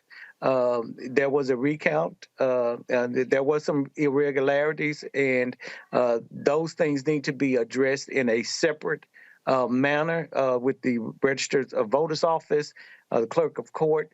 Those kinds of things need to be addressed, but they should be separated from this election. We feel, those of us who advocated for Sheriff Whitehorn's candidacy from inception, feel that the results of the election should stand, and we are not in agreement. Or do we concur with the judge's ruling on today? Obviously, that was his ruling today. So are black folks there geared up to turn out in mass numbers? We've been talking about the low turnout numbers there in Louisiana across the board. Do you think that this is going to get black folks fired up and say, okay, y'all want to play that game? We're going to show you that we're going to make sure he win by a huge margin, not just one vote. So I am encouraged because people are paying attention in the barbershop talk, the brothers, just hanging out in the hood. People are aware. I do think that the Whitehorn campaign would be remiss if they didn't reach out to bring people, those of us who may have been on the fringes of the campaign and not fully engaged and involved, but certainly have the level of influence and the experience working in elections and campaigns. I just think that all hands need to be on deck, irrespective of personality conflicts where we have maybe landed in previous elections in terms of sides that we were on. But I think it's time for us to coalesce around the candidate and the candidacy to galvanize the people. We have the people that know how to do it, and I think it would be incumbent upon Sheriff-elect Whitehorn to utilize his leadership skills and to corral and pull everybody together so that we can move forward and win by a landslide in March. Well, I tell you, we would love for him to come on the show. We reached out several different times. We're unable to get him on. So whatever assistance that we can do, just let us know. And I certainly hope, again, black folks down there turn out in big numbers to make sure that he gets elected. Yeah, and you know what? I know the Divine Nine, we're pissed off, and you know what happens when the Divine Nine gets pissed off. I will tell you that turnout across the board has been dismal, right? Black, white, Democrat, Republican, but we can ill afford for 75 to 85% of us to sit out elections and then expect the kind of positive change and results that we long for. I mean, we've got to get people engaged. They've got to get organized. And again, this is the time for leadership, irrespective of personality conflicts, likes and dislikes. I mean, we've got to grow up, mature. Let's roll up our sleeves, allow people to do what they do and respect people, for what they do. Let's pull together and let's win this race for Sheriff-elect Whitehorn. All right, then. I appreciate it. Thanks a lot. Thank you again, and again, happy Founders Day to the brothers of Alpha Phi Alpha. Somebody had to do it. I ain't mad at y'all. Of course. Again, everybody couldn't get in. Yeah, everybody couldn't get in, but just be looking out for Day 5. All right, then. Well, we'll tell y'all on y'all little cute day. Just do me a favor. Just don't drop the canes. Yeah, we don't drop canes. Well, if my wife was not listening, I would say what we drop, and it's not canes. Don't let me pull a video out of some dropping canes. All right. I appreciate it, Derek. Thanks a lot. Yeah, I pull it out. I got some video. I appreciate it. Thanks a lot. Henry Whitehorn released this statement. Of course, I'm disappointed about the court's decision to overturn the will of the people of Caddo Parish. I was always taught that the person with the most votes wins, even if that's by 1,000 votes or by 1 vote. I was also taught that when we go to school and get an education, gain experience in our chosen field, and become qualified in what we do, we will have the best opportunity to be successful. But it seems as though the rules of the game are different depending on who the players are. I won the sheriff's race not once but twice. My opponent conveniently chose to question the integrity of the elections only after he lost, not once but twice. In elections, you should not be given a redo simply because you are unhappy with the results. The significance of a single vote cannot be underestimated. Overturning an election because the winner won by 1 vote is essentially saying every vote matters except if the win is by 1. Despite this decision, I still believe in the Constitution, democracy, the rule of law, and the notion that every vote does matter. I am pursuing an appeal to the Second Circuit Court of Appeals, and if necessary, to the Louisiana Supreme Court. But if we are unsuccessful at getting a reversal of the district court's decision and forced to have a special election, my faith in God and my belief in the great people of Caddo Parish assures me that for a 3rd time, I will win the sheriff's race. Well, damn. Brother got to win 3 times, Niambi. You're on mute. You're on mute. Sorry. These kinds of things are unfortunately going to happen more and more. I think this whole kind of atmosphere of election integrity and all of these kinds of suspicions that we build around our elections are going to start happening more and more at the local level, not just national. I don't think we should be surprised, especially when the margin of victory is so small. I mean, this happens a lot in local elections where very few people show up, as your previous guest highlighted. So this is going to be, I think, a reminder, because this is not going to be the last time we see something like this, that when we show up, we have to show up definitively. And one vote isn't going to cut it. But I do think when we're talking about some of the issues that were happening here, some of the issues that were cited, this is about the Secretary of State and how voters are certified, etc. That's not up to individual voters to figure out whether they should vote or not. Moreover, I'm sure, I don't know exactly, but where people vote early and other things, these could have been real mistakes. And those voters now have their votes totally cast out, and there is no way to remedy that. So I think there are lots of things that need to happen here so that it doesn't happen in Caddo Parish again, but in other places where, unfortunately, this kind of national morass that we have created around election integrity is going to start being a clarion call in places around the country. You know what, Nicole? I'm always telling people why we got to maximize our vote. There's a good reason. It absolutely is a good reason. Local elections, like Niambi said, can be incredibly close. And frankly, people are at risk of voting in them when you have tough on crime prosecutors and others using election integrity units to target marginalized voters, most of whom, let's face it, can be Black and at risk, many of whom may have criminal records or are justice impacted. Those are all sorts of reasons why marginalized voters can be at risk of these election integrity units. And literally, democracy is at stake. And this is going to be an incredibly important issue throughout the next year during the 2024 election cycle. So we have to be ready for this. I know a lot of civil rights attorneys and voting rights attorneys are ready and ready to defend voters who might be at risk of these election integrity units. And these elections are just too important to let them go and not to be ready to defend democracy. Don? This is amazing. This brother he comports himself very well. His statement is excellent. But at the same time, what you got is a pipsqueak white boy who couldn't stand to lose. And as the brother said, he's won twice already. So now this is his third bite at the apple. What we know is, as my fellow panelists have said, is that this isn't going to be the first nor the last time we see this kind of thing go on.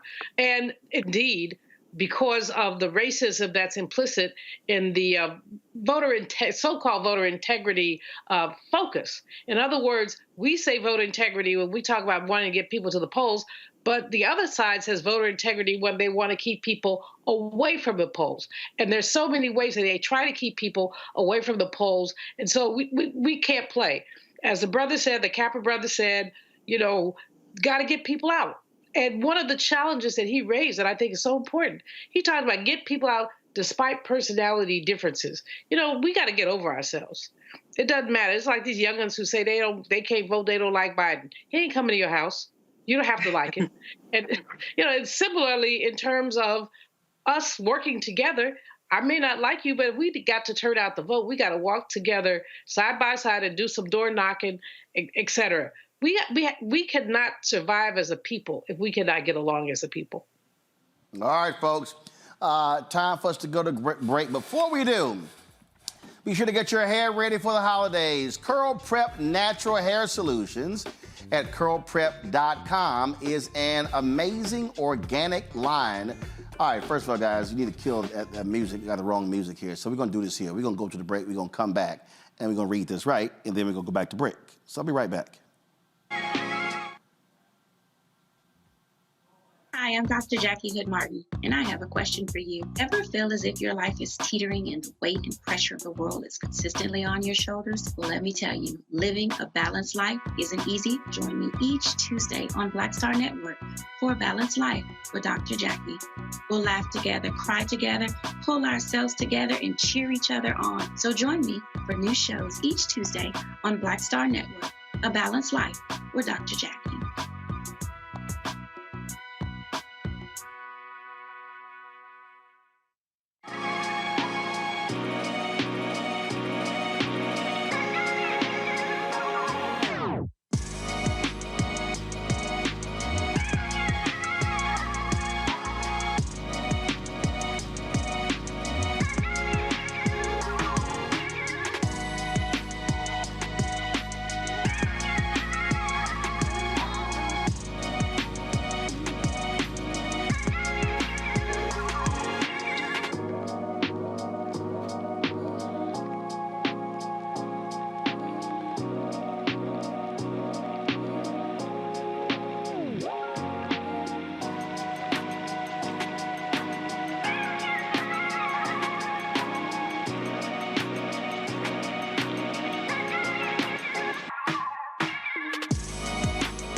Folks, get your hair ready for the holidays. Curl Prep Natural Hair Solutions at curlprep.com is an amazing organic line for curls, locks, braids, twists, and even those wigs and extensions. Women, men, and children are loving this line.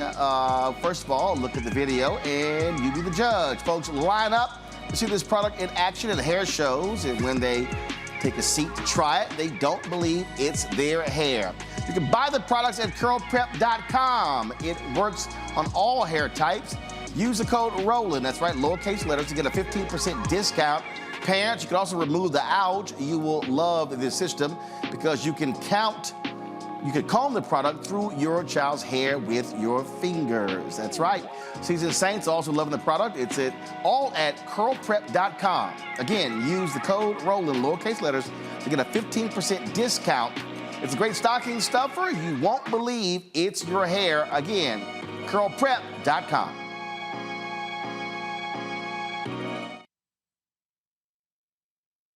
Hi, I'm Dee Barnes, and next on The Frequency, have you ever heard of Pinkster? If not, you aren't alone. It's an African-American holiday that predates Juneteenth by 100 years. This week, we're talking with my special guest, the founder and CEO of Trans Art and Cultural Services, Greer Smith, to talk about Pinkster and why it's so important. Those exhibitions really got the most play because we don't know about this. Other people have been telling our stories for so long. When we have the opportunity to find people that tell our stories, it's an easy sell. A fascinating conversation about Black culture on The Frequency with me, Dee Barnes, right here on the Black Star Network.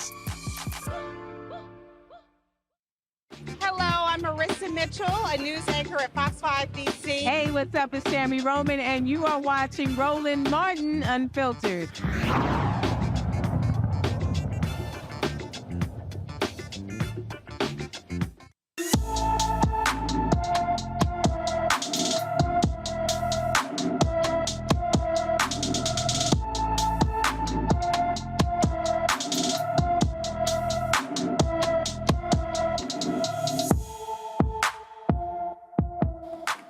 Nikita Davis has been missing from her Milwaukee home since November 9th. The 17-year-old is 5 feet 5 inches tall, weighs 140 pounds, with black hair and brown eyes. Anyone with information about Nikita Davis should call the Milwaukee Police Department at 414-933-4444, 414-933-4444.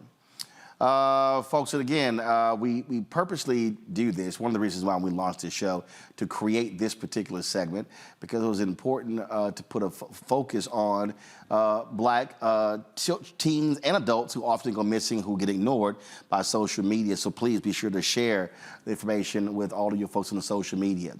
House Republicans are blurring the faces of those who breached the Capitol on January 6th before releasing more security footage to protect them from retaliation. Yeah, I said that right. Speaker Mike Johnson literally said blurring the faces is to prevent retaliation against those who stormed the Capitol. Ain't they breaking the law? To draw their own conclusions. They should not be dictated by some narrative and accept that as fact. So they can review the tapes themselves. We're going through a methodical process of releasing them as quickly as we can. As you know, we have to blur some of the faces of persons who participated in the events of that day, because we don't want them to be retaliated against and to be charged by the DOJ and to have other concerns and problems. So that's a slow process to get it done. We're working steadily on it. We've hired additional personnel to do that, and all of those tapes ultimately at the end will be out so everybody can see them and draw their own conclusion. Let me go. Last month, the House Administration Oversight Subcommittee put security footage from January 6th online, which is available to the public. The committee initially planned to release security footage clips that media outlets requested, but with the change of speaker from Kevin McCarthy to Johnson, the House Administration Committees proactively reviewed all footage, posting as much online as possible. Nicole, what the hell here? We're gonna blur the photos of the folks who broke the damn law storming the Capitol, because we don't want the Department of Justice going after lawbreakers. Boy, that little law and order party, what the hell happened to them? Hypocrites. I mean, they're just, plain and simple hypocritical. And it's just amazing when they want to protect people that they feel close to, that they feel a connection to. They'll pull all the stops. They'll make the system work for them. That's the way the status quo works. It's just an example of how unfair the system is, because we all know that if those were Black Lives Matter protesters, speaking to the earlier segment, that there's no way that a Republican House would go to this extent to protect the defendants who stormed the Capitol. Julian?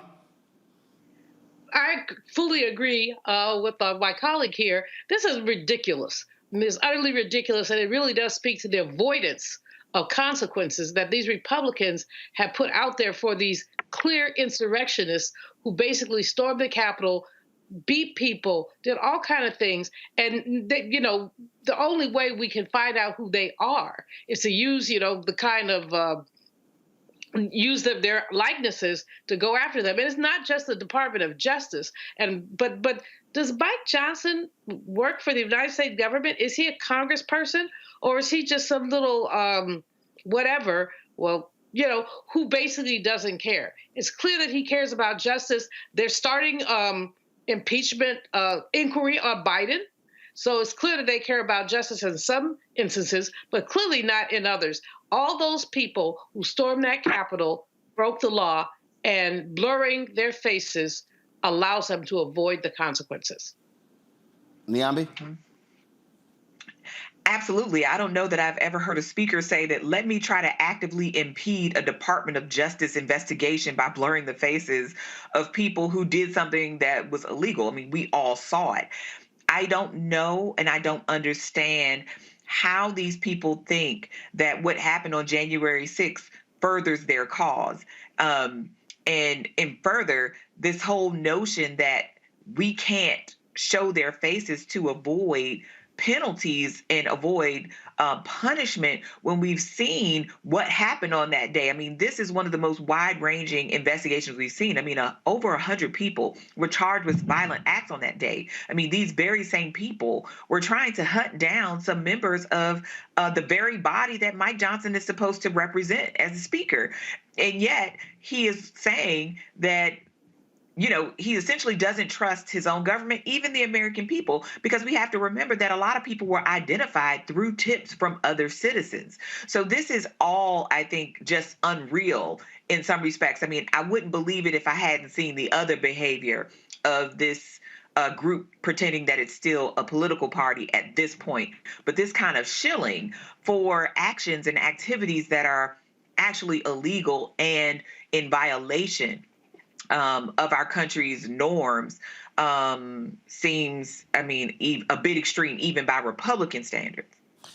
You're absolutely right. Well, guess what, y'all? Donald Trump targeting black folks again. During a campaign rally in Philadelphia, he told his supporters to guard the vote, specifically in Democrat, predominantly black cities. Listen. Evidence we have and everybody knows it, and they know it. The one thing they don't want to talk about is the election. They don't want to talk because they're guilty as hell. They cheated like hell. They know it. And you'll never find out all the ways. But we don't need all the ways because, it was, I think, 22,000 votes separated it. And we have millions and millions of votes. It's a very sad thing. So the most important part of what's coming up is to guard the vote. And you should go into Detroit, and you should go into Philadelphia, and you should go into some of these places, Atlanta, and you should go into some of these places, and we got to watch those votes when they come in. When they're being, shoved around in wheelbarrows and dumped on the floor, and everyone's saying, what's going on? We're like a third world nation, and we can't let it happen. There he goes, targeting black people again, Niambi. Oh, absolutely. I mean, he's saying the quiet part out loud. And when you name check a city like Philadelphia that is half black, what you're doing, is really what he's doing now is reminiscent of what happened some years ago when I was still living in Philadelphia. It's my favorite city. But they had posted these billboards in predominantly black and Latino neighborhoods threatening people that if they showed up to the polls and they voted illegally, that it was a felony and they could go to prison. Of course, to have this cooling effect, as Dr. Malveaux pointed pointed out earlier. And what he's doing is essentially deputizing the very same types of people who showed up on January 6th to show up in cities like Philadelphia, in Pittsburgh, in York, and in the outer suburbs of these places, and terrorize Black people, to stare them down, to ask people about what they're doing here. I mean, and we've seen shades of this in other parts around the country. So it does not surprise me that he's singling out not just Black cities, majority Black cities, but places that he's lost, places where he's still smarting over the fact that people saw through his mess. And one thing I will say about Philadelphians, they don't take kindly to threats. So whoever is feeling froggy after listening to Donald Trump is wise to be careful when moving through the city of Philadelphia and Pittsburgh and other places, thinking they are going to threaten Black Pennsylvanians. And I think that's going to be something, though, that we have to watch out for. The kind of violence we saw on January 6th could very well happen again in all places around the country, and not just in presidential election years. I mean, even in local and state elections. So this kind of rhetoric is dangerous. We've seen what it can do, and we've seen how destructive it is. I keep telling Black people that they were targeting us on January 6th. They were mad, and you're seeing the exact same thing play out again right here, Nicole. Yeah, absolutely. And I think, again, next year is going to be an incredibly important year. So we all must get people to register to vote, and we all must be ready to protect the vote. And if Trump gets reelected, I don't even want to imagine what could happen to this country. But at the very least, democracy is at stake. So we have to be ready, and we have to watch what he says and be incredibly vigilant in protecting democracy, protecting our communities because of all of what's happening right now. Julian? You know, I really want to know what he means when he says guard the vote.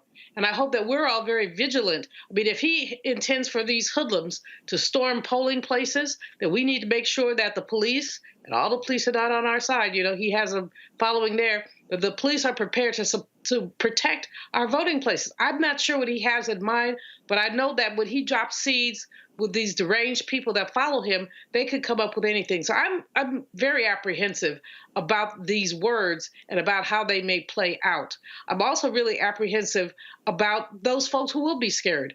In 2012, yes, it was 2012, they closed certain polling places.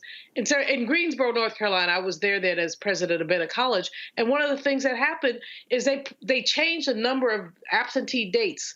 They cut it back in half, and then they put it out there that if you had any warrants and you came to vote, you would be arrested. So, you know, folks have warrants. I mean, it could be a traffic ticket. So I know at least 6 people who chose not to vote because they said they had warrants. And so those kind of tricks we can expect to take place. And we, you know, Barbara Arnwine and her team, Transformative Justice Coalition and others, I hope they're ready. They've got to be ready. We've got to have people literally at every polling place to make sure that there is no intimidation. Absolutely. All right, folks, hold tight 1 second. We come back. Marketplace. Y'all know how we do. Some of y'all need to have your black card in review status. What is a new game that breaks that thing down? We'll discuss next right here on Roland Martin Unfiltered on the Black Star Network. On the next Get Wealthy with me, Deborah Owens, have you ever had $1 million idea and wondered how to bring it to life? Well, it's all about turning problems into opportunities. On our next Get Wealthy, you'll learn of a woman who identified the overload bag syndrome, and now she's taking that money to the bank through global sales in major department stores. And I was just struggling with 2 or 3 bags on the train. And I looked around on the train and I said, you know what? There are a lot of women that are carrying 2 or 3 bags. That's right here on Get Wealthy, only on Black Star Network. Grow your business or career with Grow with Google's wide range of online courses, digital training, and tools. Gain in-demand job skills with flexible online training programs designed to put you on the fast track to jobs in high-growth fields. No experience is necessary. Learn at your own pace. Complete the online certificate program on your own terms. Stand out to employers, get on a path to in-demand jobs, and connect with top employers who are currently hiring. Take one professional career certificate program or all 6. Earn a Google Career Certificate to prepare for a job in a high-growth field like data analytics, project management, UX design, cybersecurity, and more. All professional career certificate programs must be completed by December 31st, 2024. Scan the QR code to complete the application. There are 1,000 scholarships available. Grow with Google and J. Hood and Associates. Be job ready and qualify for in-demand jobs. Hi, I'm Jo Marie Payton, voice of Sugar Mama on Disney's Louder and Prouder Disney Plus, and I'm with Roland Martin on Unfiltered.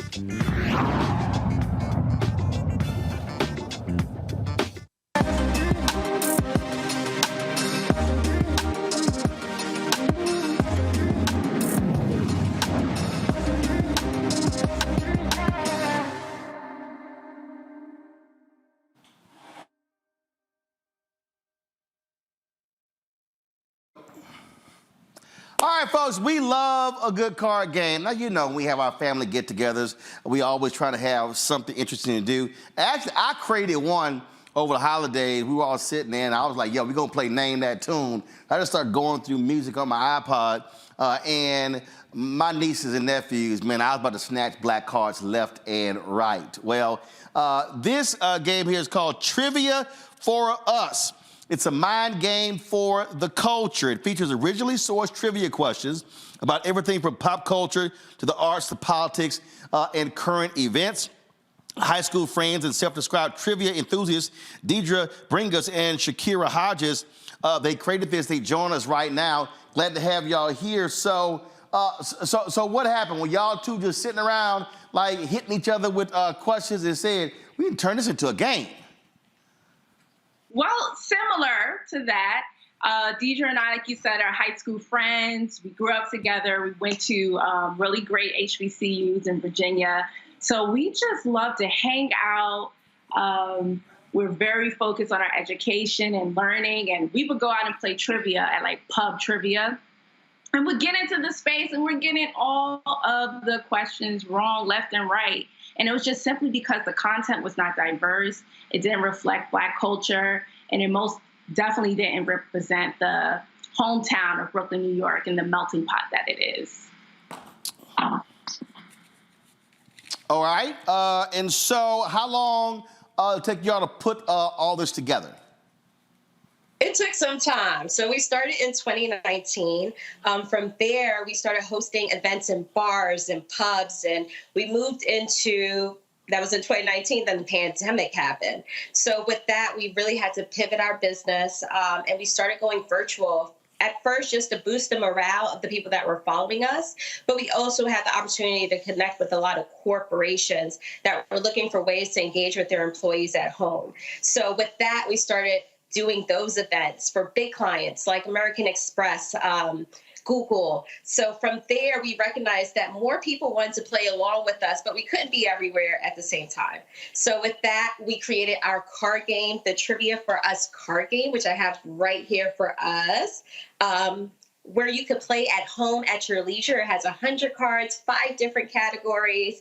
We are so mindful about trivia being intimidating. So we actually created cards that are action cards that gets the whole family involved and everyone could play along. All right. So since you said everybody can play along, let's go ahead. And so we got Julian, Nicole, and Niambi.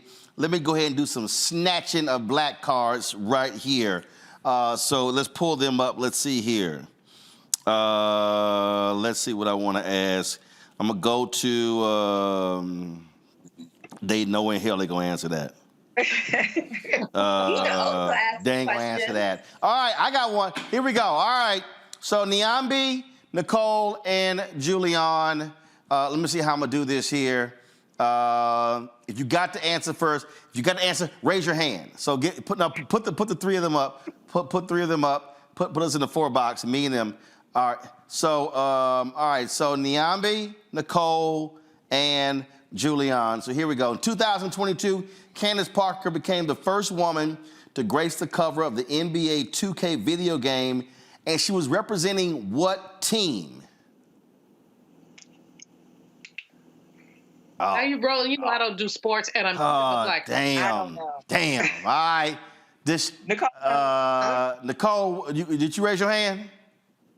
I did. I don't do sports either, but I'm gonna guess the Mavericks, Dallas Mavericks. Girl, no, that's the NBA team. I said the WNBA team. It's the Chicago Sky. WNBA team. Oh my God. Okay. Film and television. Let's see here. Okay, maybe y'all will guess this one. Fresh Prince of Bel-Air character Carlton Banks often breaks out dancing to the song "It's Not Unusual" by which artist? Frank Sinatra. Is it Frank Sinatra? Oh, what's the white British guy? Choice. Give them the multiple choice. Help them out. No, hell no. I ain't giving multiple choice. No. It's the not unusual guy. First of all, Julian, she already out. She said Frank Sinatra. It ain't him. No. Niambi, you got half the name right, but come on. His name is Tom, and I can't think of his last name. Tom, white man who sounds black. He's British. He got curly hair. He used to date Mary Wilson. Yeah, you know all that, but your ass can't. 8 o'clock rolling. It's been a long day. Damn, it's Tom Jones. Yes, I couldn't think of the last name. Oh my God, we got a Diddy question. We throwing that one out. Okay, let's see here. Okay, hold up. That was me, film and television. All right, so y'all, they got film and television is one category. They got Black history, trivia for math, music. Then they got Blitz. Okay, so now I'm gonna ask a Black history question. That's too easy. I don't know. These HBCU Negroes might know this one. That might be too easy. Okay, I'm gonna go ahead and ask it. Okay, which university was the first HBCU? Matter of fact, I ain't gonna give y'all I ain't gonna give you the multiple choice. Okay, see, y'all. Sorry, Deidre, Shakira, the rest of these people, they need the multiple choice. These three don't need it. Which university was the first HBCU to be established in 1837? Cheney. All right, it's Cheney. All right. Niambi, she up.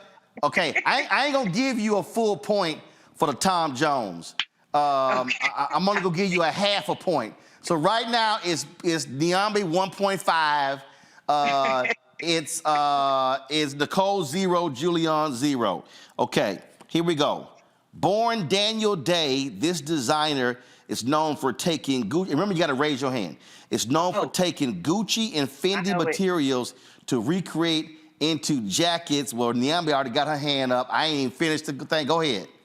Dapper Dan. Okay, she 2.5 points up on you. Okay, I'm gonna ask 3 more questions. So y'all got okay. So I'm gonna get out of Black history. I may come back to that because some of y'all gonna need some help.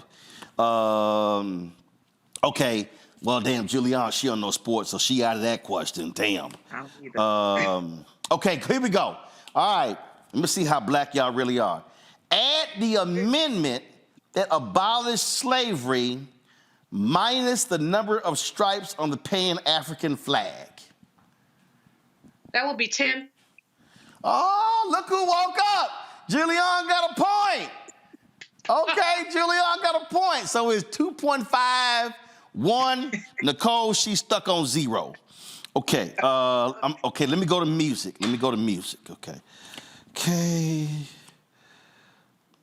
Ooh,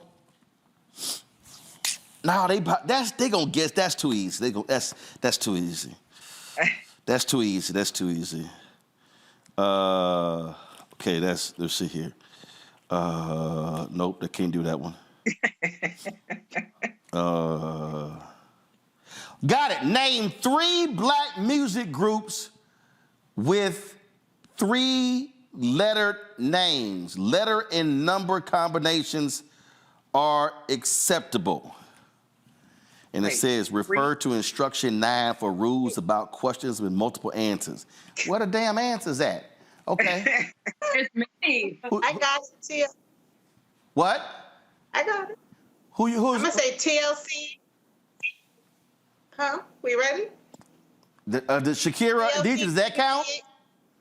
Absolutely. Okay, all right. Good answer. You said TLC. You got 2 more. What you got? What you got? BBD, Belbidville. All right. That's 2. Right.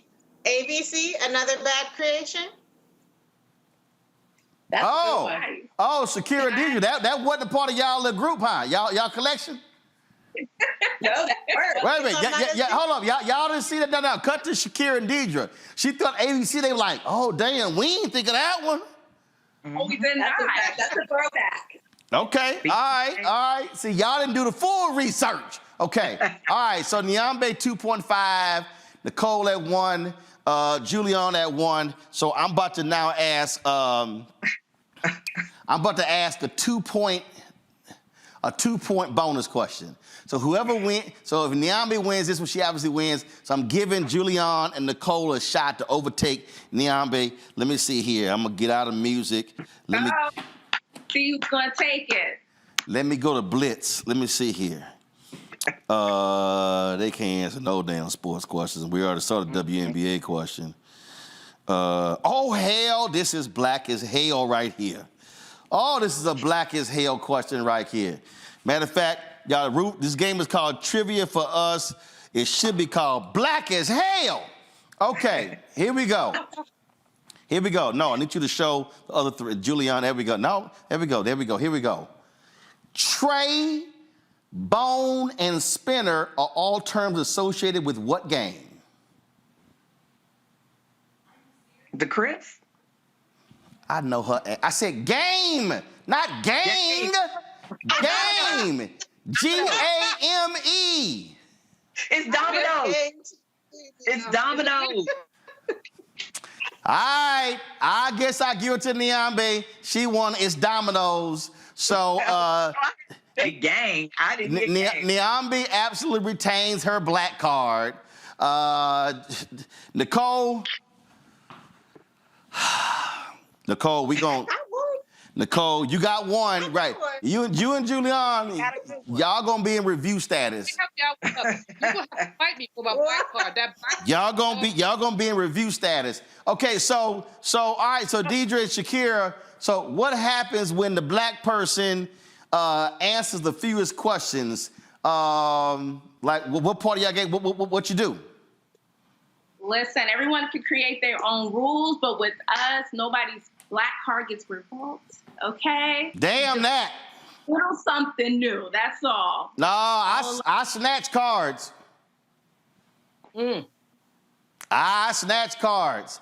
If you lose the black card game, you don't get to take no dessert home. You can't pack nothing. You can't. Right. There has to be a penalty. There has to be a penalty for you folk not being up on your blackness. It would not that's a great point, though. That's exactly why we create the game. Hold on one second. Go ahead. No, I said that's a great point. That's exactly why we created the game, so that we're able to preserve our history, our culture in a gamified and fun environment. So nobody's blackness gets erased. You start the game black, you're going to end the game black. Ah, damn that. I'm snatching. Okay, y'all trying to be all 2023 nice and all that.